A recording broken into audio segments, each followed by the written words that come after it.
George, μας ακούς? Γιώργος Αρτόπουλος. Ναι, σας ακούω. Μια χαρά και εμείς σε ακούμε, μια χαρά. Τέλεια. Ωραία. Thank you for... Ευχαριστώ.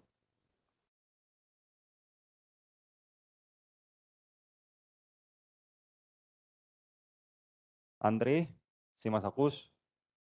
Σας ακούω. Μια χαρά, ευχαριστώ.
Ναι, με δουλειά με.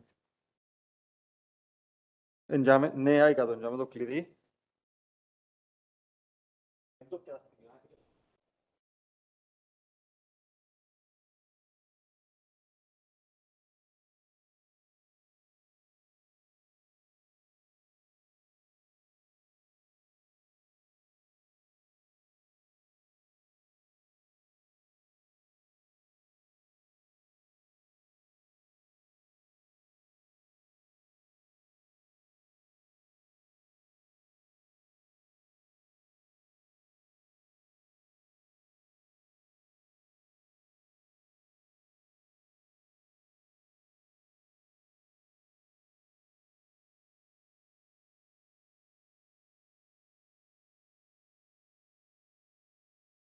Μια χαρά, ευχαριστώ.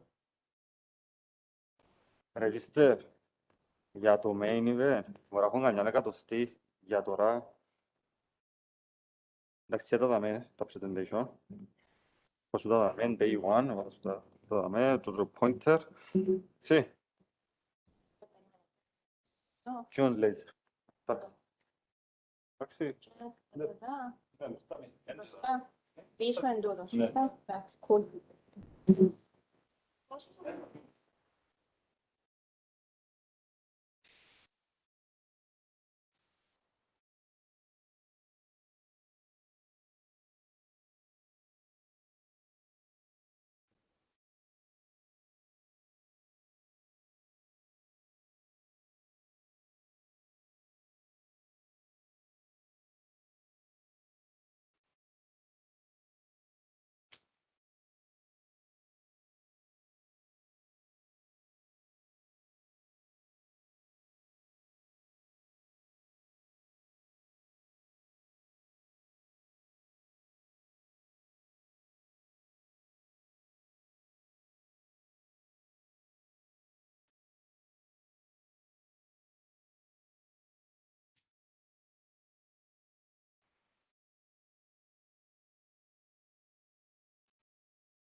Hi, I just looked at the outline that you sent. I think it's good. I just think it's too long. Yeah, from 11 till, aren't we supposed to start at 9?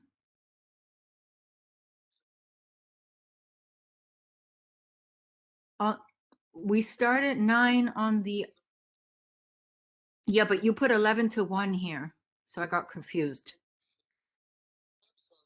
No, it's fine. It's fine. It's fine. I just, because I saw it, you end at 1. I'm like, from 9.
Εδάμε, είπα του Άγγελου και άνοιξε το.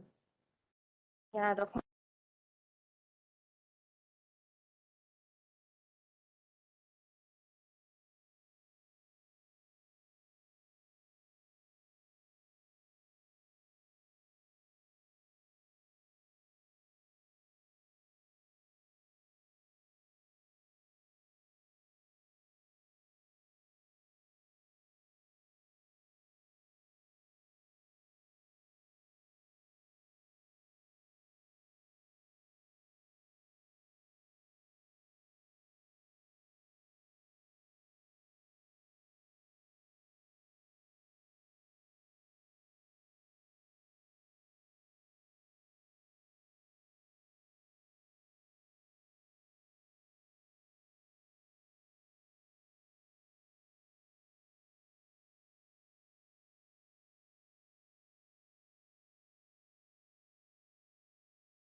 Dear colleagues, dear friends, it is a great pleasure to have you today with us at the Cyprus Institute.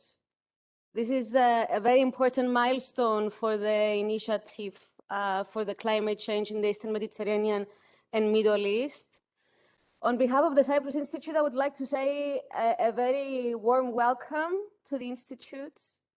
It's great to see faces that up until now, because of the COVID-19, we've only been able to see through the screen. It is important to remember how it is to actually meet physically. Thank you very much for traveling to come here today, for those that they did take this journey. Thank you for those that they're online. You make this a very valuable milestone for the initiative. I would like also to remind everyone that though we do take all the measures into consideration, we still have some seats in the room where we are right now in NTL. So if some of the colleagues that they're with us today wish to be with us here, please do come with your mask, of course, and keeping the distance that we have designated. It is, as I said, for the Cyprus Institute, a very important milestone because we get the opportunity to discuss the findings of our task forces, 13 task forces that they brought together so many scientists, more than 240 scientists actually from the region. It is our opportunity to present and discuss, and of course, to be ready for what is going to follow in the conference on the 13th and 14th of October. I wouldn't like to say more because I know that Dr. Kati and Professor Papanikolas have presentations that they provide an overview and details on this. So let me invite to the floor Dr. Kati, who will give us an update on the work of EMME CCI. Christiana?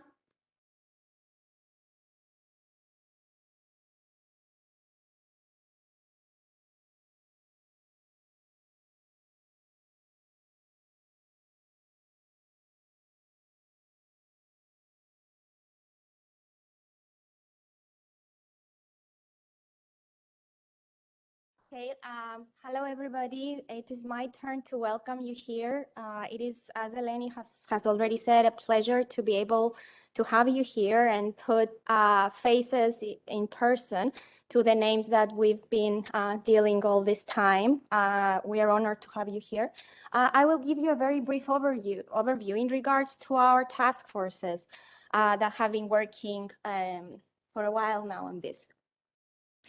So as you know, the Climate Change Initiative was approved by the Council of Ministers of the Republic of Cyprus now a little bit over 2 years ago.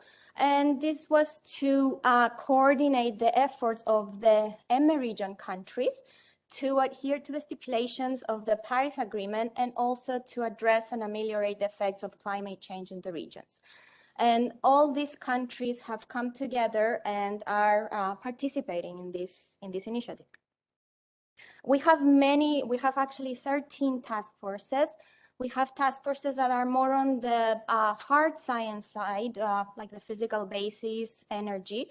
And we also have more social sciences task forces like migration, like cultural heritage.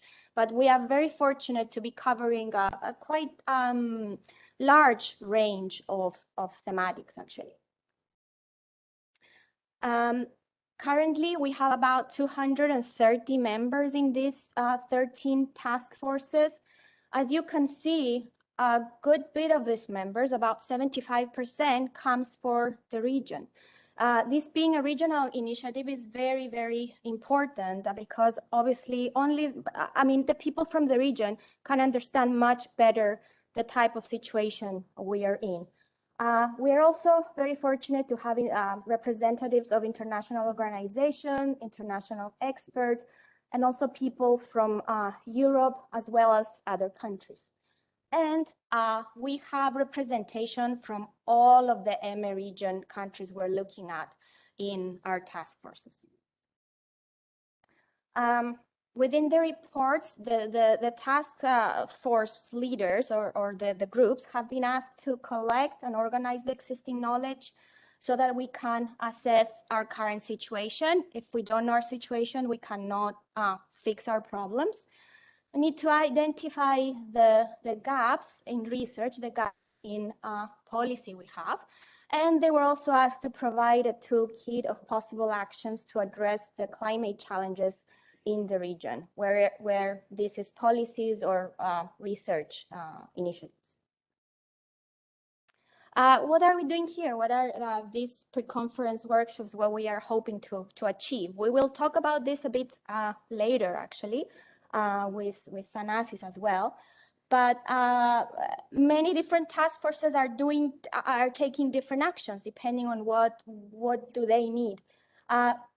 Some are finalizing the task force reports, polishing what will be presented at the conference in a couple of days. Some are discussing their findings within the task force itself or between task forces. So this interaction is being put into place, which is great. This is exactly what we would like to see. And we're also hoping to open the discussion between our scientific teams and other entities. And finally, I think all these actions in reality lead to this.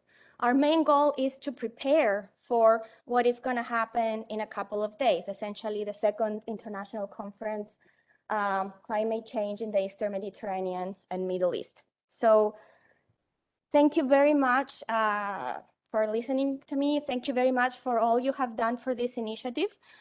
We're looking very much forward to hear your presentations tomorrow, and of course, seeing you at the conference in 2 days. Thank you.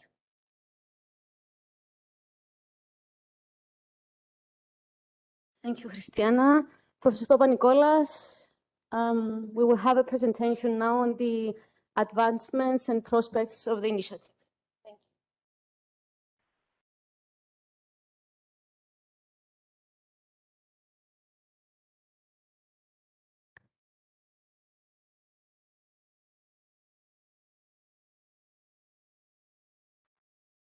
you. Good morning, everybody. Thank you for being here. I understand a lot of our colleagues are in various offices around the Institute. There is some space being very cautious about COVID. We are very proud, actually, at the Cyprus Institute. We were a scientific institution. Everybody here, I understand, is vaccinated or has a test. So, and I'm very proud to tell you that we are over 92% at the Institute vaccinated.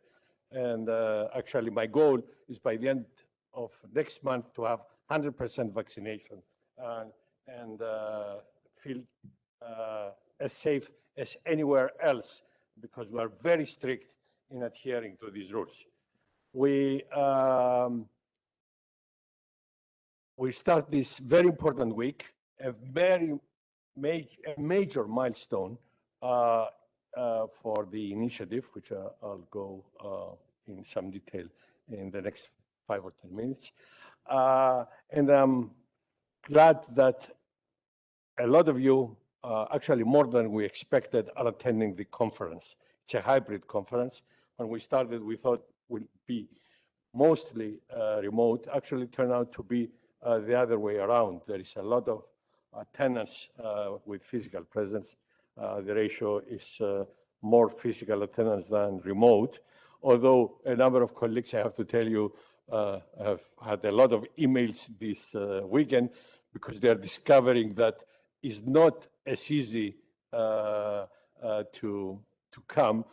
Colleague has the tickets, and then all of a sudden they discovered they need 14 days quarantine before they can attend the conference. As you can understand, they went back, so they're discovering all sorts of difficulties. So the hybrid format is really, as everybody knows, a most difficult one, but it's a very important one. Physical contact is not only to put faces that we have seen on these flat screens that we have been tired of looking for the last 2 years.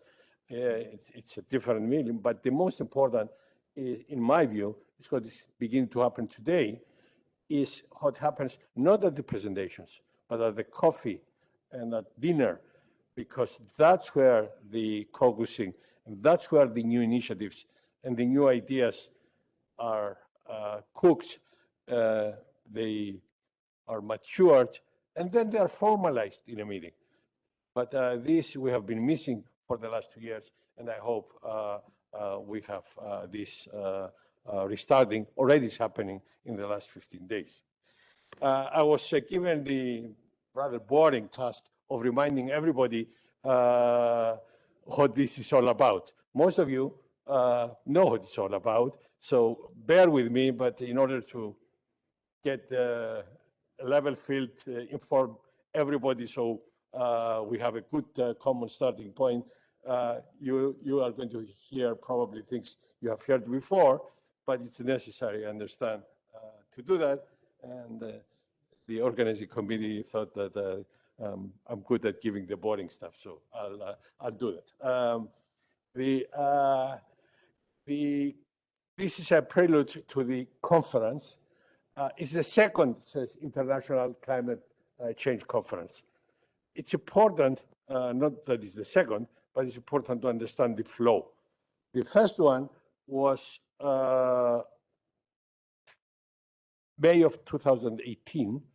It was an initiative by the Cyprus Institute solely, having had work on this problem for over, by that time, 10 years or more than that.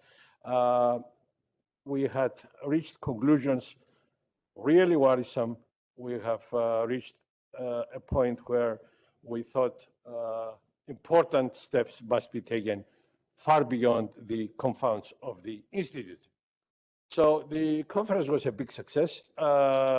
We got an amazing attendance from big policymakers, from the architect of the Paris Agreement, Laurent Fabius, ministers, the Director General of WMO, on and on.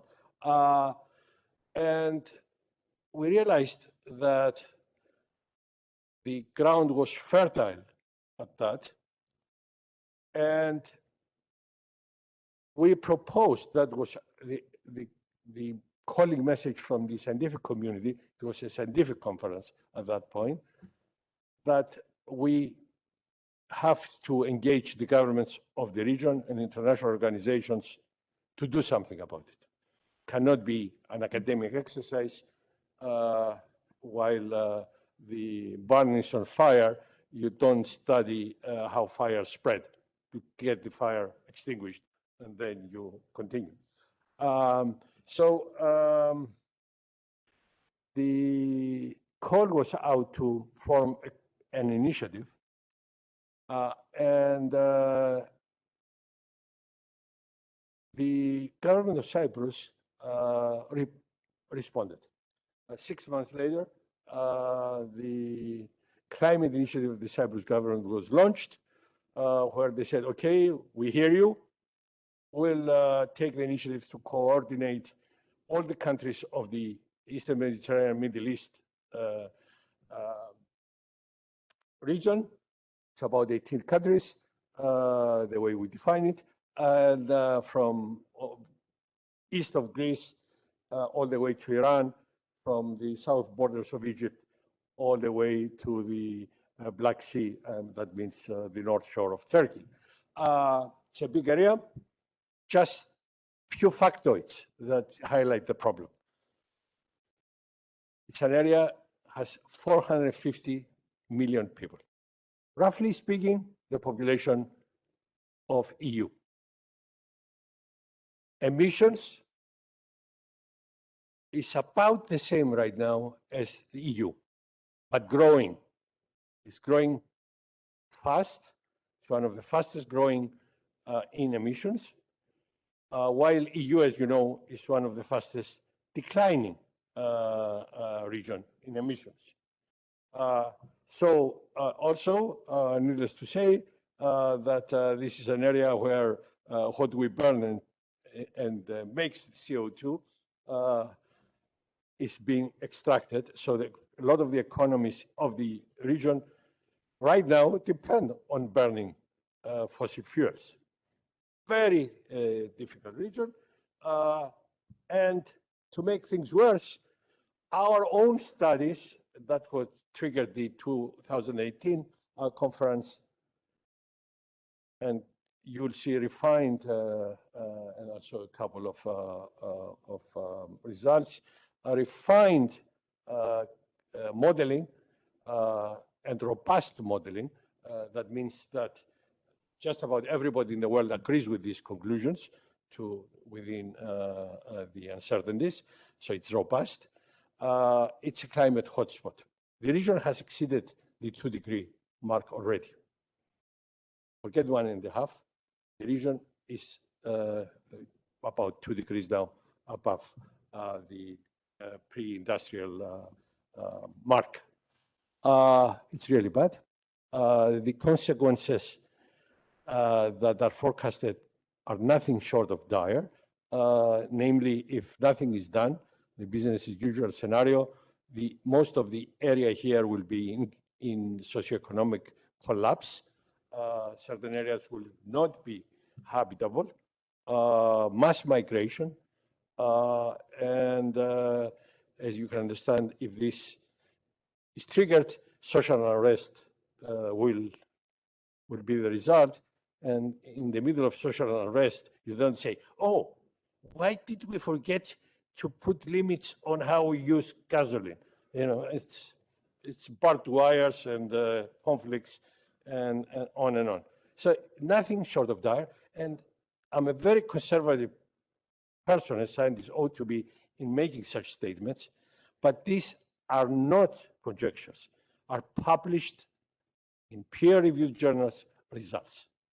So it will be responsible for scientists keeping to our tradition of trying to be minimalist in our statements while we see the danger arising.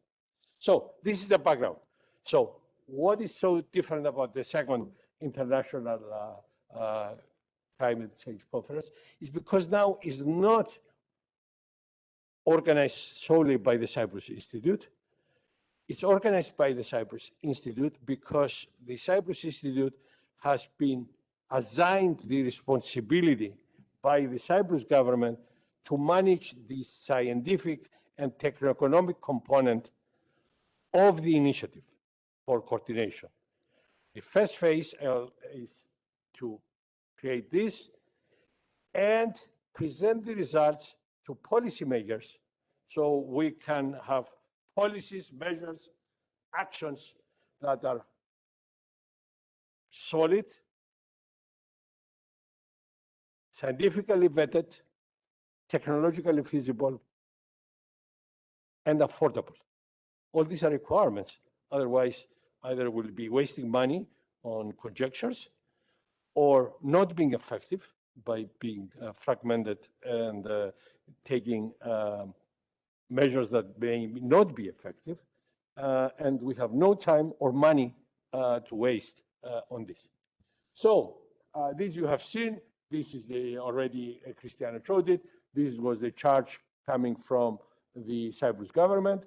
And let me show you some curves that will be shown at the conference. This is actually in the paper of the Scientific Basis Task Force, which now has been compiled, and other task forces, I hope, follow their example, into a review paper and has been submitted to a major journal for publication.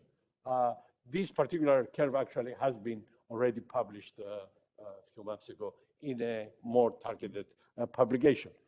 What does it show? It's what I was saying. This is in the peer-reviewed press, that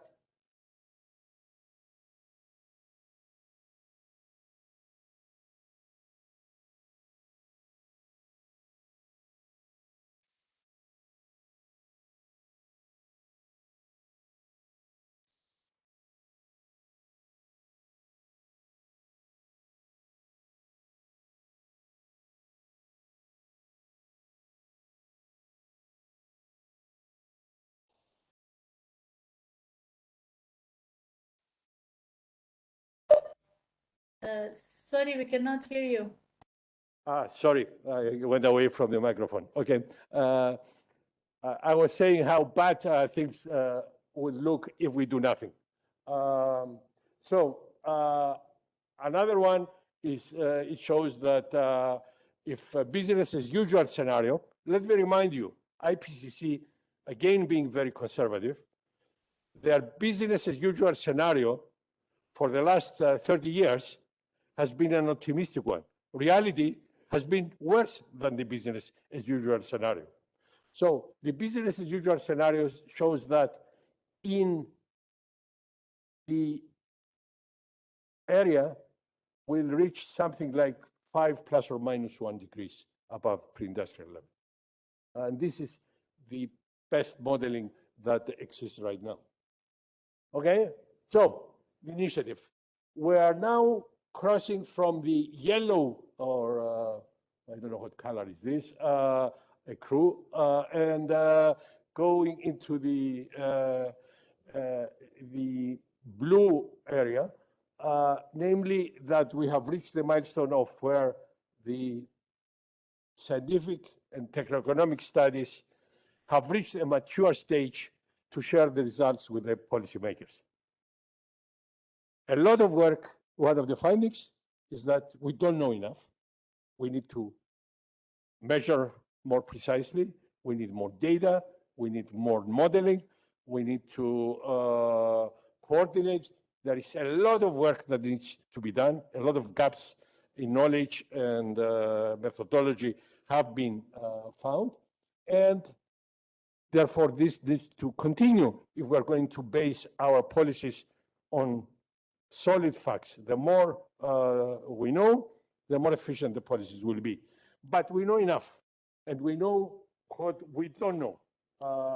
So this second conference marks the engagement of governments now in order to start acting, devise policies, and start implementing. So it's a very important transition point.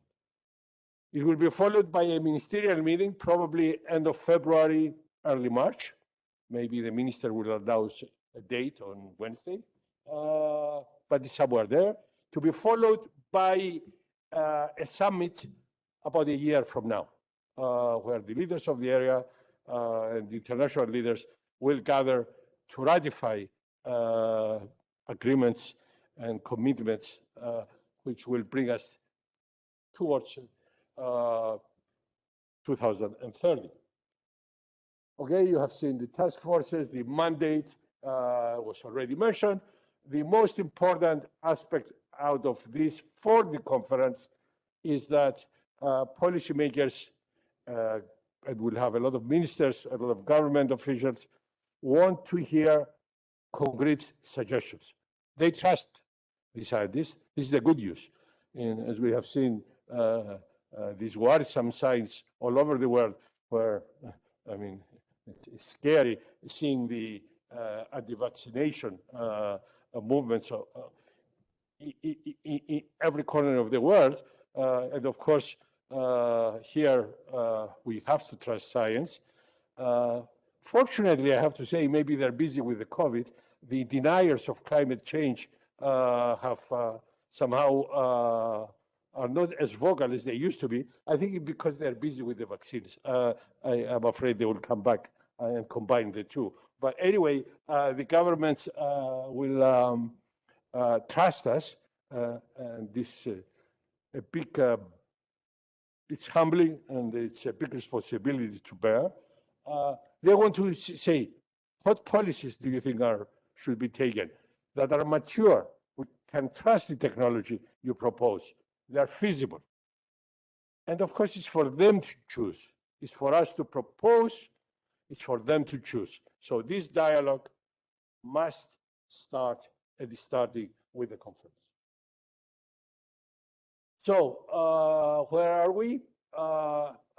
Basically, I said all this. Work is expected to continue by the task forces. It's very important. It's one primary conclusion.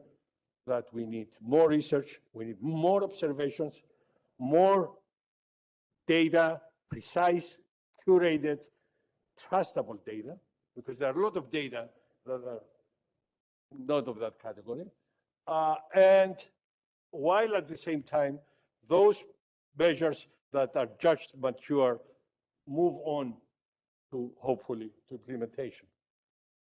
I want to highlight, because we did receive a point in the first bullet, namely the support of the international scientific community is crucial. Yes, the local scientists, the local institutions have to be at the front row, but without the support of many think tanks, many research centers, many policymakers in many parts of the world, this would not have moved as fast. And we need more of this engagement. As I highlighted, this area has global significance. The implications of what happens in this area, the ripples will be felt everywhere. I had a very interesting discussion with the Australian government. Say, Australia, you know, down under, why are they interested here? It was very interesting. They said, we have regions in Australia that have exactly the same profile climatically, like the Middle East. And the solutions and measures we are contemplating have a lot of what you are discussing and contemplating, because it may be applied there or here. So, but the know-how, the technologies, the good practices translate. So even at that level, it's important to work with Australian colleagues, Canadian colleagues, you name it. So it's a global issue. As we said, the magnitude of the problem in the area is of global concern. Observations and findings that I already highlighted, that we have inadequate data, low level of national funding for climate research. Even worse, even with this low funding, there is basically absence of regional collaborative research projects or policies. We know this is not Benelux. We don't have a good tradition in this area of collaborating, to put it mildly. And sufficient utilization of modern tools like digitalization, remote sensing, enabling technologies that are available today, but we don't use them. I'll finish with the timeline. As I said, we are at the second climate conference, and within a year, we hope to move now into the implementation phase. Very critical year. The next step is to go to Glasgow. The President of the Republic will present the initiative at the opening of the conference. It's drawing, as I said, international attention, and we hope that we'll continue with updates and periodic reviews towards 2030.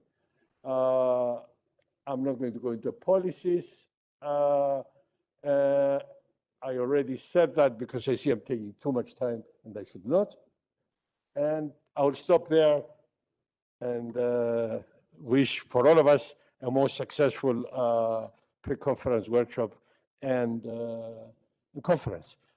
I don't know if there are any clarifications or questions at this point of what is going to happen. And if that's the case, Kamal. So please identify yourself, because a lot of people are watching online. Yes. Kamal Araj from Jordan. I was concerned about slides in which you are coming with the development of national policies and initiatives. Aren't we supposed to be developing regional initiatives rather than national? It will be explained better. Sorry, I did explain. Yes, national initiatives are very important because the regional and international initiatives are not going to dispense those national initiatives. One of the key issues is to coordinate them. We don't have to model the area in every country. We better have one model that is robust. So we have to know what is happening in the national, and of course, they will not abandon it. We have to coordinate, exchange the data and parameters from the national program, inject into the national programs good practices from our neighbors. So coordination does not mean that the national programs will be abandoned. On the contrary, they should be reinforced, and there are issues that are national and should be in coordination with our neighbors, and there are regional programs that are par excellence regional. In other words, cannot be done nationally because it's a regional problem. So it's an interplay between the two, a rather delicate one, but yes, we want to emphasize the regional, which is not happening, but also make our national programs more effective by coordinating with our neighbors. Second follow-up. That the Council of Ministers in Cyprus have adopted this initiative. How about the other countries? Yes, you'll hear it at the conference. The President of the Republic actually, but also the Minister of Foreign Affairs, the Minister of Energy, and the Minister of Technology have been going around, and the Minister of Environment, of course, have been going around talking to their counterparts, getting, as you know, Jordan has recently signed this agreement with the government of Cyprus to be part of this initiative. So the political groundwork is being pursued by the political channels. I focus on what we at the Cyprus Institute and this community, which, especially in the pre-conference, which is the scientific community, is doing. It will be presented by the by the president himself, actually, in his opening statement of the background work that is happening right now. Actually, in the recent months, I have seen that in every visit he goes, including very recently Jordan, Bahrain, and Egypt, the first point of the communique that they issued at the heads of state level is cooperation on climate change. Very good point. Thank you very much. Okay, I shouldn't take more time. After all, we're here to hear you, not hear my boring reminder of what has happened. Thank you very much.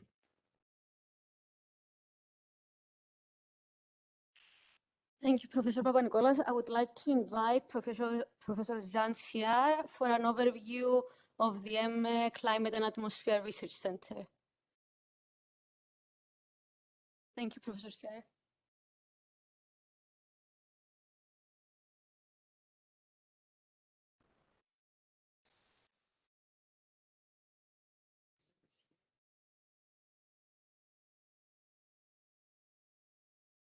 Good morning. So I was one of the organizers of the first international conference, and this very successful event has paved the way to an even more successful event that happened just after, a year after, was the funding of our MCAP project, the Eastern Mediterranean Middle East Climate Atmosphere Research Center, as part of a teaming call of the Horizon 2020. So as a result, we have established the 4th research center of the Cyprus Institute back on the 1st of January 2020. I think we will never forget this year for many reasons. And I would like to give you a brief here of why we have decided to connect climate change and air pollution. You have heard a lot about climate change. You will not hear that much about air pollution, but I think it was important for me, again, to highlight this. The two are connected. Why we are taking care of such climate change and air pollution challenges in the region, and who is helping us, our networks, and how our center will leverage both the current workshop now and the conference to develop our activities. So I wanted to start with the first point on climate and change and air pollution. So air pollution is part of it responsible for the climate change. You have a lot of pollutants that are emitted that are directly responsible for warming the atmosphere or cooling it. And they are written here. They are these short-lived climate pollutants. Why emphasize this? So climate change is not just about CO2. It's about a lot of other pollutants that have short life. Why it's important? Because if we want to reduce rapidly the amount of greenhouse gases in the atmosphere, it will take ages to reduce CO2 because it has a long life in the air. But these short life species of lifetime of couple of days, weeks, and years can be rapidly mitigated with concrete results. Examples are, for instance, methane, which is particularly important here in the region for oil and gas activities. So this is important to connect air pollution and climate change because some pollutants have a role as greenhouse gases. Also, climate change may make worse the air quality. If you have heat waves and you combine it with desert dust, you will enhance health impact on the population. It's a major issue. Climate change is a major issue for European citizens. It's the second most important after immigration, but immigration is connected to climate change. And the environment is the sixth most important issue facing the EU for European citizens, and air pollution comes the first. So it's not just because air pollution and climate change are connected, but also that they are among the first concerns of European citizens.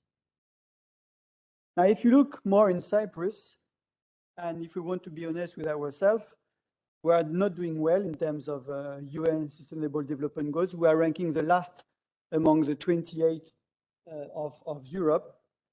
And these are the actions, and we have 3 which are in the red, and climate action is among these main challenges of Cyprus.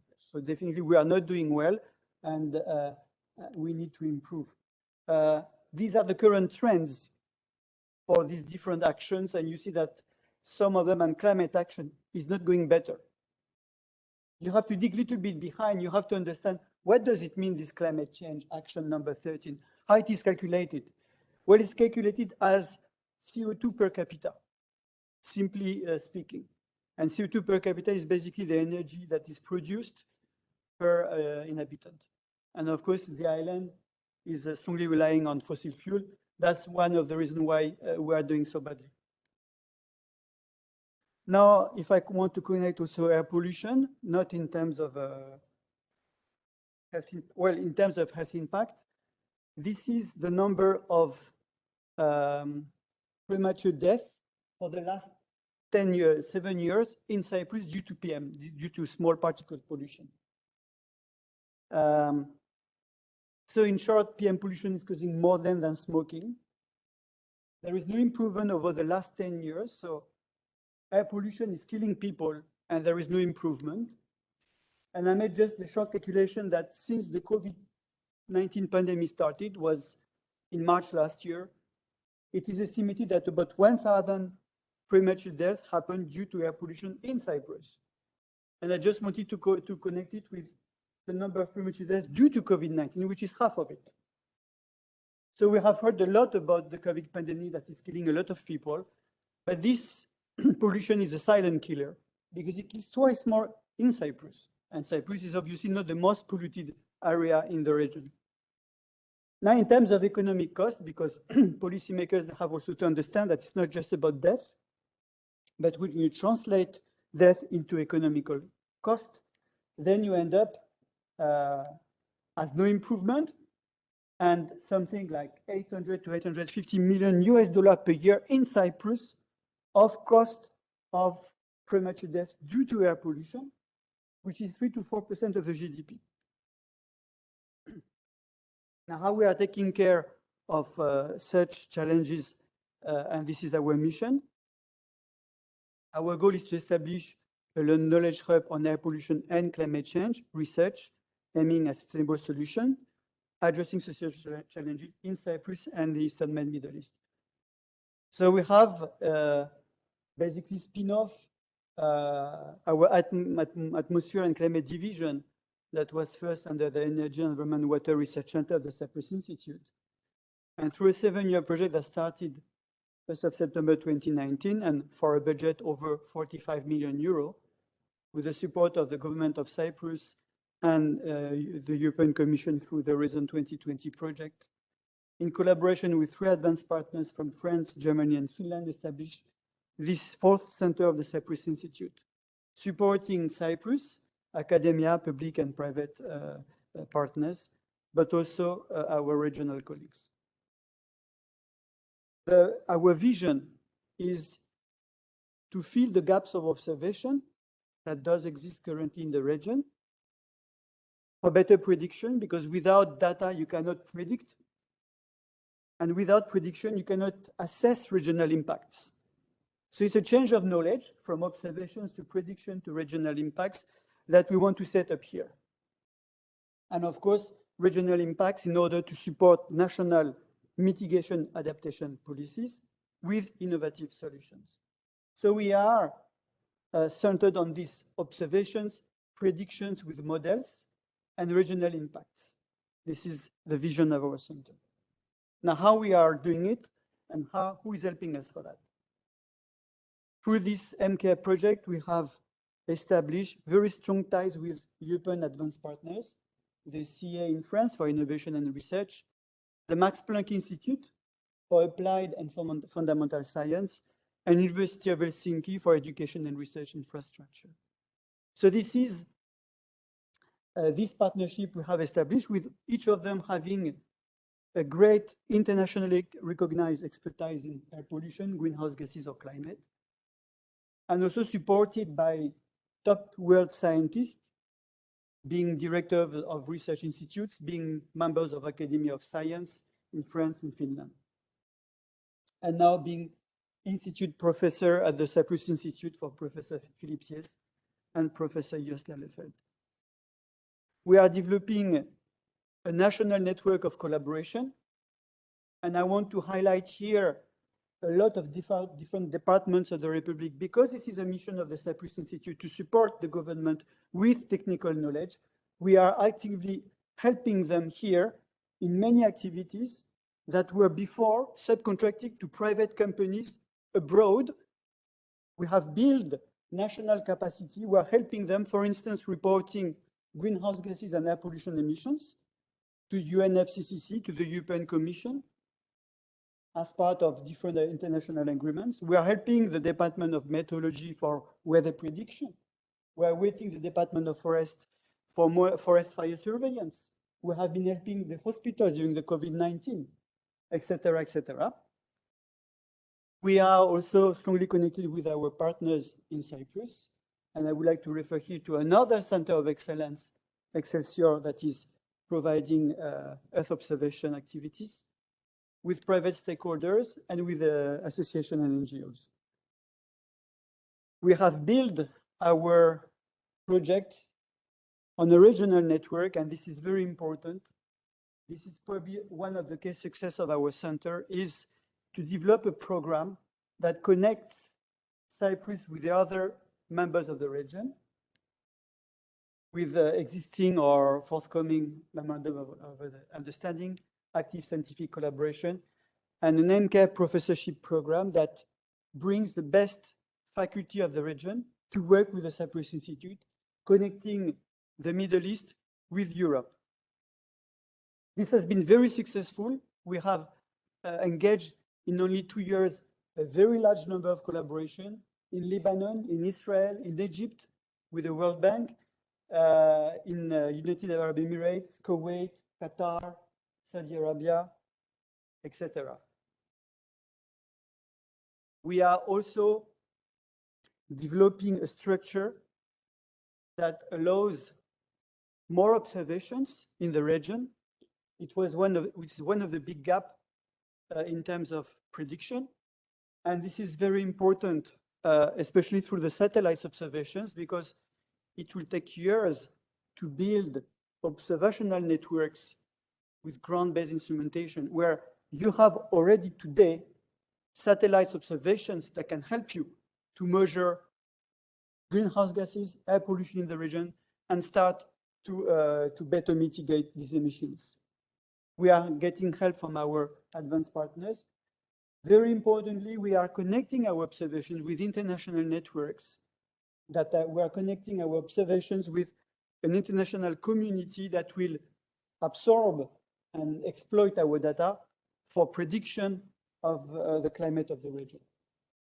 We are already part of a number of networks, and some of them will be part as well. Now, how we will take advantage of the current workshops and climate conference we have this week. We are first leading the first task force of the climate change initiative, which is on the physical basis. So you will have a presentation by George Zitis tomorrow. This is a different report compared to the first scientific assessment on climate and environmental change in the Mediterranean, which has been published very recently. We are more targeting on another hotspot, not the Mediterranean, but the Eastern Med Middle East. And instead, it's highly complementary. And we have the actors of the MEDEC assessment part of our group. We have, in parallel of this plenary session, a virtual workshop that is currently running. The program was very busy, so we had to start it already this morning. It's on this climate atmosphere research innovation workshop. It's another pre-conference workshop. And we have more than 200 research participants from 34 different countries. And we have more than 174 participants currently following online our presentations on air pollution and climate change. From the quadruple helix, we have higher education research organization, but we have also people from the government, from the third sector, and private partners as well. Our workshop is about climate change with extremes, atmospheric dust, air pollution sources, greenhouse gases, remote sensing observations, atmosphere and climate modeling prediction, instrumentation, innovation in research infrastructure, networks, and education and training opportunities. So the objective beyond the workshop for us is to turn this workshop on an annual event, similar to other, let's say, international conference we have in Europe or Northern America, to share ownership, to offer the possibility to other countries to organize it as well, other cities of the region, through a hybrid mode with physical and online presence, maintain the engagement of the participants through a forum, a virtual platform where we will keep our participants engaged. We will streamline scientific communication and dissemination, launching, for instance, calls for PhD opportunities, etc., etc. Doing so, we will enhance our regional network and collaboration with our faculty in the region, and identify through this mechanism the best scientists to engage. And we will contribute to the construction of this regional observation network that is much needed to better predict, adapt, and mitigate. Thank you very much. Have a nice workshop.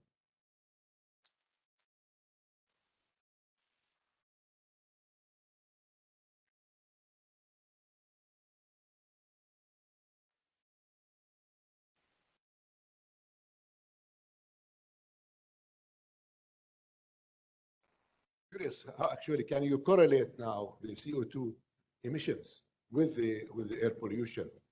I mean, they should be very well correlated, so you don't really need. Can you extrapolate this on the EMME region, for example, on the mortality rate that we expect? Supposedly, we have CO2. We will reduce it by factor of 2. What will it reduce air pollution? Will it reduce the mortality level? So you cannot reduce CO2 by a factor of 2 because it will take hundreds of years, because it's a long life species. The emissions, sorry, the emissions. Yeah, you can have co-benefits in reducing emissions for greenhouse gases and air pollutants, for instance, for the transport, for the energy production. So you have a lot of mitigation strategy that will help you to reduce both greenhouse gases and air pollutants. We have to pay attention. Sometimes there are sensitivity models that have shown, for instance, in the Gulf, that if you reduce pollution, you will enhance the radiative forcing, so you will enhance the warming due to some complex mechanisms in the atmosphere. Nevertheless, the message I wanted to share with you here is that CO2 is not the only problem that we should look at for greenhouse gases. We should look at other species, which are pollutants, which are short-lived climate species like methane, that currently brings a lot of attention, especially in the region, which is one of the major emitters of methane, which is a greenhouse gas that is more than 30 times more efficient to run the atmosphere compared to the CO2, but has a lifetime of just 8 years. If you reduce methane, you will see rapidly a very positive trend on climate. So this is this type of short-life climate pollutants that we should aim also to reduce, because we will see the first results on this species, where CO2 will continue to increase for decades. Yes, but I thought when we discuss, when we talk about CO2, we talk CO2 equivalent, which means we calculate the methane, the NOx, we will add them all. That will cause the global warming. There is different, you cannot correlate CO2 and other species, because for CO2 you have strong sinks. Basically, half of what is emitted in the atmosphere due to anthropogenic emissions is absorbed by the biosphere and the oceans, where, for instance, for methane and other compounds, there is no sink. So correlation cannot be done in this way.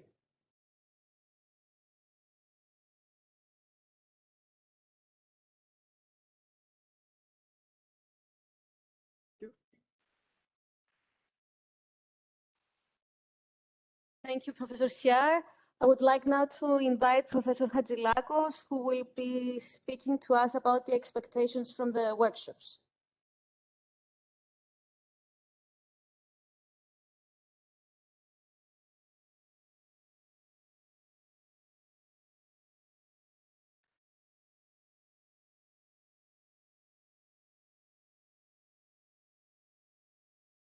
Imagine that you have been called by the person responsible in your country.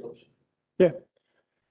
By the person responsible in your country, or the committee, or the department for climate change. And you're being asked.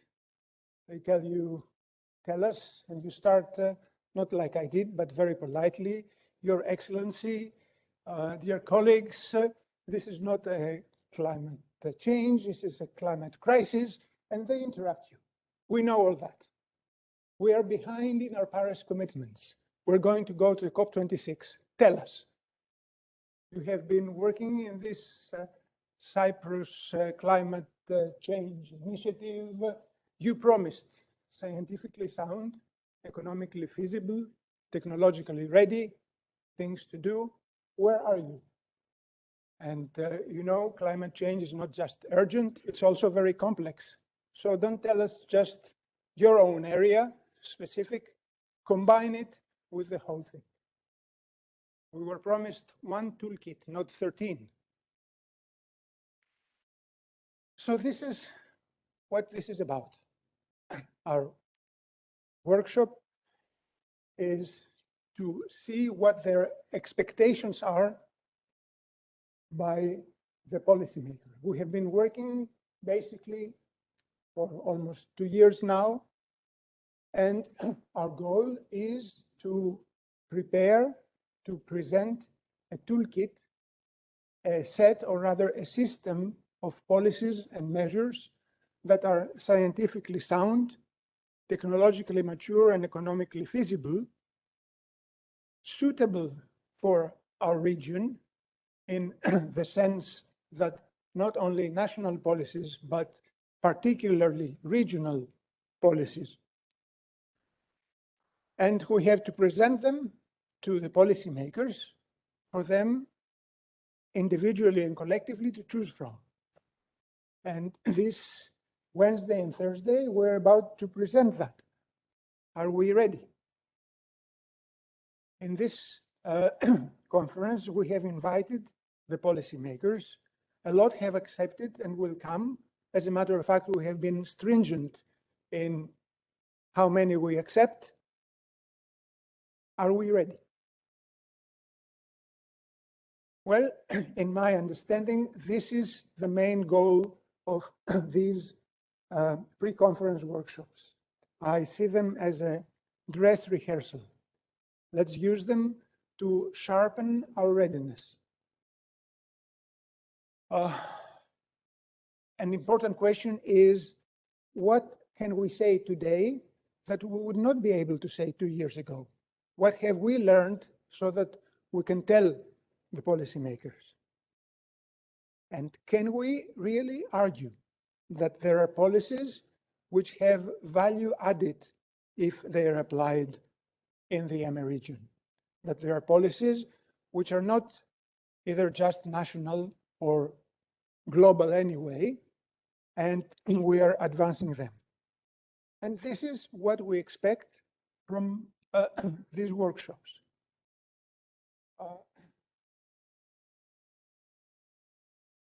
The executive summaries that we have prepared, we have a few dozen copies at the back. Please pick them up, read them, your own for corrections, and the other task forces, so that we all have an all-around view of what is happening. Let me finish by presenting the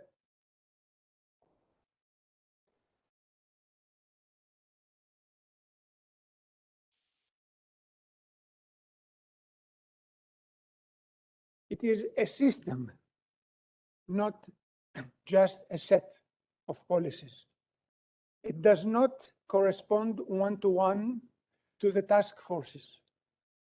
Rather, the policies and measures that were suggested, recommended by the task forces, connect to the various thrusts or aspects or axes of the policy framework. We have the observation networks, and the stress is just as much to networks as to observation. We need to monitor both the climate crisis and the effects, the impact of the policies and measures applied. We have research. We know that we don't know, and often we are challenged by that. We have seen this very much in the COVID pandemic, where science is being accused for changing its mind, for suggesting something today and in a few months changing it. We know that this is how research works, and it is an important aspect for the climate crisis. Then at the end, all these things will become climate services to the policymakers, to the citizens, to other organizations, to monitor and the impact and monitor the application of the measures and policies. Biodiversity is a very central aspect. We did not have a special task force exactly because it's so all-encompassing. Innovation and green development, in my opinion, is the ace in our sleeve. It is very important to stress to society that although some of the measures and policies will be inconvenient to say the least, there is also an important aspect that dealing with the climate crisis also means more and better jobs. It means a better growth. And finally, education and outreach addressed to citizens, to companies, to policymakers. For youth, we must educate, train, and very much inform everyone, not just once, but during the many years that will pass before we have somehow interrupted or slowed the climate crisis. Thank you. Oh, sorry, these were the general things. Now we need to go into the specific of how, as task forces, we will have the results presented at the end of these workshops tomorrow and at the conference on Thursday. Christiana?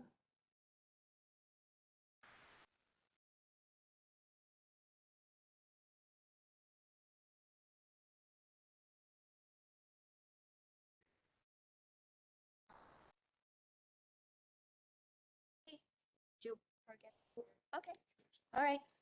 So, hello everybody, yet again.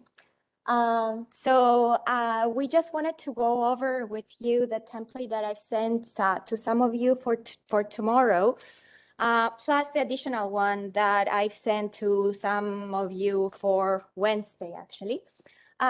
So in order to keep the uniformity, we have asked you to do your presentations in this.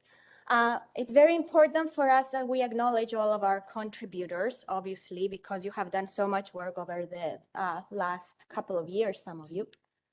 A short outline, I'm not gonna go over into that. What we're trying to do here is showcase your findings, your results, the policies that you have come up with. So we would like to have a couple of like 2 to 4 proposed recommended policies that could be presented to our policymakers, and also a discussion about the difficulties in implementation of these policies. Obviously, a lot of the policies that we're proposing are going to be inconvenient for people. So how could we overcome this difficulty, although people is not going to like it? Even more important, I mean, for the scientists, at least in this room, so we want to also advance scientific knowledge. So a lot of us are scientists here. So we want to know what do you think needs to be answered next? So 2 to 3 questions that are critical for advancing the scientific knowledge that we have gathered so far. And propose a strategy with the types of research or tools we may be needing to answering these questions, and see what impact this knowledge will have on your field. And of course, and even more important, because we're talking policies here, what impact it will have on advancing policies. And there's 2 slides additional for the ones that you're going to present at the conference. So this is, again, the short outline, but you will see here, we want you there to add the climate change and the thematic in the EMME region. I'll go better to this.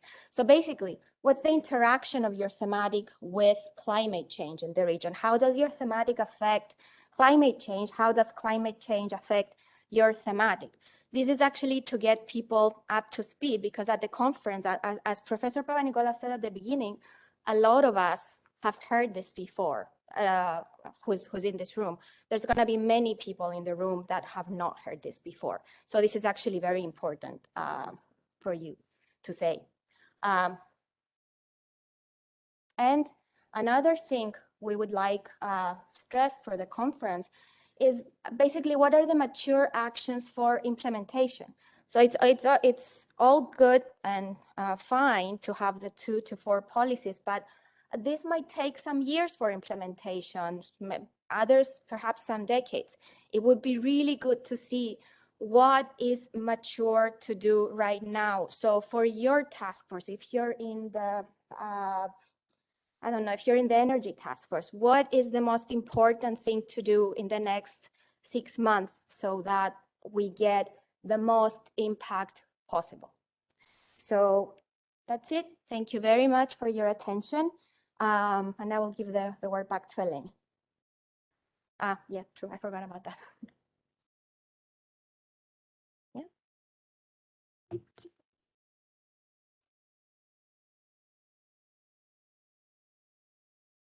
Thanks very much. Well, this is Manfred Lange from the Cyprus Institute. I think this is all very impressive, what you've been doing, and obviously there has been a lot of work being done. What I'm wondering, though, in looking at all this, is you keep talking about convincing policymakers, and that's, of course, really important. What I'm wondering, though, is how do you go about convincing the public? How are you going about to convince the people that that we need a change in our daily life, particularly given all the political and cultural differences of the region, of the countries in the region that we're working with? So that's actually a very good question, and it's a very interesting topic, the topic of outreach, right? So how exactly do you go about that.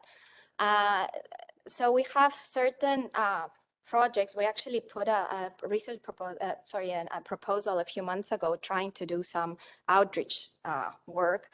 But the idea is to basically showcase how important this is, showcase the benefits that people will get, and really make them understand that what they have to gain is way more than the inconvenience of just, okay, you cannot take your car to work every day, you know. But also I feel that my co-presenter here might have something to say, as is a resident expert in outreach.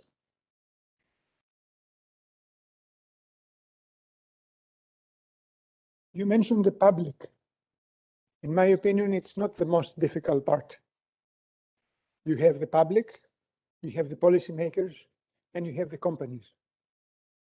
And it is often companies that have to change both the way of working and the way of calculating.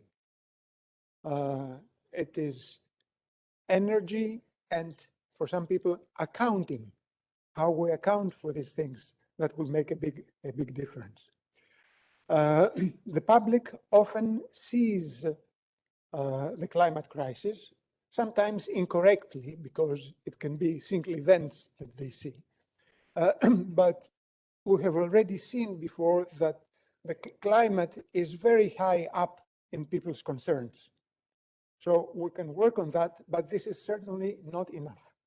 There is education, which is long-term, but climate crisis is long-term. There is information and outreach, having climate ambassadors at every point, everywhere. And there is the big help and thrust and responsibility of youth. Young people more and more see that we have failed them and that they are ready to do things differently. It's not a complete answer. It would take a whole conference for that, but this shows where we are. Yeah, this is a very, very important point that Professor Lange is raising. It's a rather coupled system. We are talking to the policymakers primarily in this conference, who are convinced. They're coming and they have asked us to make suggestions. One of the suggestions, and actually one of the task forces, was on education and outreach. So part of our proposal contains actions for outreach and education. Actually, there will be a panel and a presentation by a real expert, Professor Hani Helal, former education and research minister in Egypt, about how to champion this and present it. So it's a back and forth interaction. The public pressure will engage the governments more strongly in this. And if the governments institute education and outreach programs, will further enhance this. So we hope into a positive feedback system which will spiral upwards into more acceptance, which will enable the governments to spend more resources into combating climate change. We'll be debating this primarily in the second day, meaning Thursday on the conference, if you look at the program. Thank you. Okay, thank you. Professor Comer? Thank you. It's really a very important remark that Professor Manfred Lange has presented. And I think we can use the lesson learned that we had from combating the pandemic of COVID-19. As scientific community, we were not structured to combat COVID-19. And through the COVID-19, we have convinced the decision maker how we need to organize ourselves in order to face this pandemic. So we can rely on education, as Professor Kostas has said. Education from lesson learned is very important. And also we can also put on the ground the problem of migration, because climate change is going to affect all the EMME countries, especially on the migration, because of the lack of resources, lack of water, lack of food, lack of energy, because of the high carbon emission. So I think the policymakers are already convinced, as Professor Papanikolaou said. We need to work on decision makers to convince the decision makers.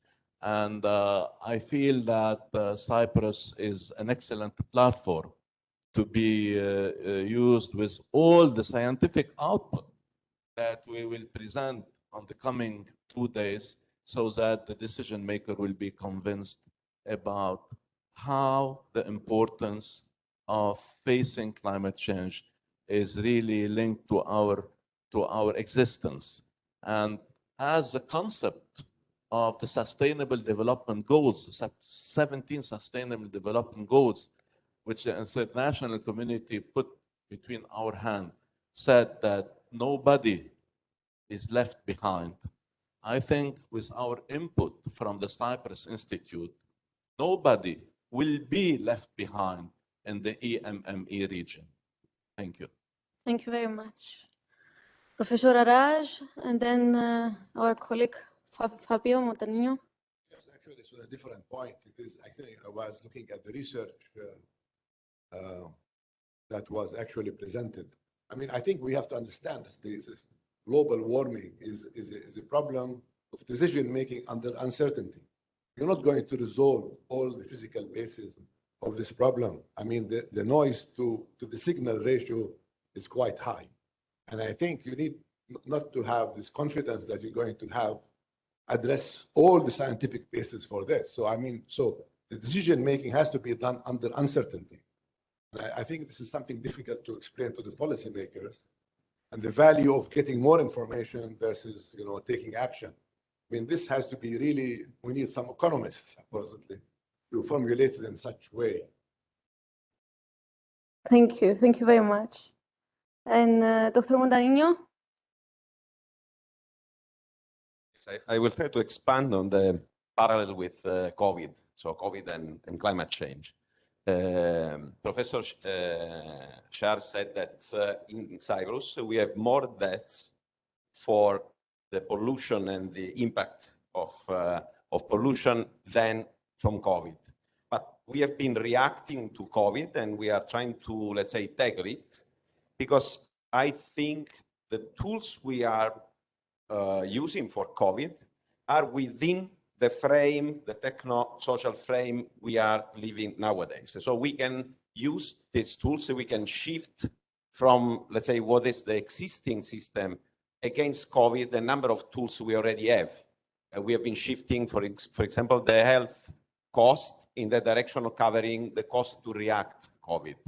For the climate change, we have the need to destructure the frame and restructure the frame. Just to make an example, we cannot take the money we spend for tackling people dying for the pollution and use this money for changing the transportation system, which is the reason for these people to die. So it's not easy to move, and to play with the economic structure as we could play with COVID, because we have the need to create new tools and new systems in order to make it. And in my opinion, this is the really core of the problem. So finding ways that can transform the cost we have for the impact of the climate change into actual capacity to tackle and prevent climate change. And there is a giant issue in terms of finance and the economic system. We have been struggling against this in our task force, because this is not absolutely an easy way, and that needs to think in a different way, because we need really something which is totally new in terms of economic, especially in terms of economic framework. We have to actualize this expenditure and this impact and transform this in investment to change the system we are facing today. And we have, of course, a giant resistance because the system is framed and there are so huge interests to keep the system as it is. Thank you. Professor Lange, just a quick comment before we close, because we need to proceed with keeping the time. Just in reaction to Fabio's remark, I mean, this has been around for a long time. Remember the Stern report? It was done, I don't know, 12 years, 14 years ago, where this has been clearly pointed out that the cost of doing nothing is much higher than the cost of mitigation, adaptation. And I wonder why hasn't there been more acceptance of this fact, of this prediction, of this hypothesis? And I don't know, is it, and I think the comparison with COVID, while yes, there is some justification for it, still I think is not really capturing it, because COVID is a different problem. It's a problem that's more direct, more immediate, and people, well, unfortunately me included, I guess, are not able to grasp, I think, the urgency that climate problems still pose, regardless of whether or not we see it right at the front of our door. Thank you. Just to say a comment from my side that issues of migration will be obviously analyzed at the conference as well. We have a task force on migration. Education and outreach is a topic that has been identified already, and we'll hear more from our colleagues from this task force as well. Responding to Professor Araj's comment, I would say that also the scientists need to be clear about this crisis, even if we tend to be very conservative usually in the way we present facts. We need to present this as the real crisis that it is. And also to inform everyone about some logistical issues here. We would like to remind everyone that there are some refreshments outside. There is lunch at 12 o'clock here outside this room, and everyone is welcome to come. And we are starting again with the sessions at 1:30, if I'm correct. The energy task force will be at the Muskos Amphitheater, and the rest will be at this building in this room. Am I forgetting something? No, thank you all. Thank you very much. And there will be a booklet also with the executive summaries. Sorry, Professor Papanikolaou. Yes, and there will be tours around the Institute as well for those interested. Please let us know and we will arrange it. Thank you very much.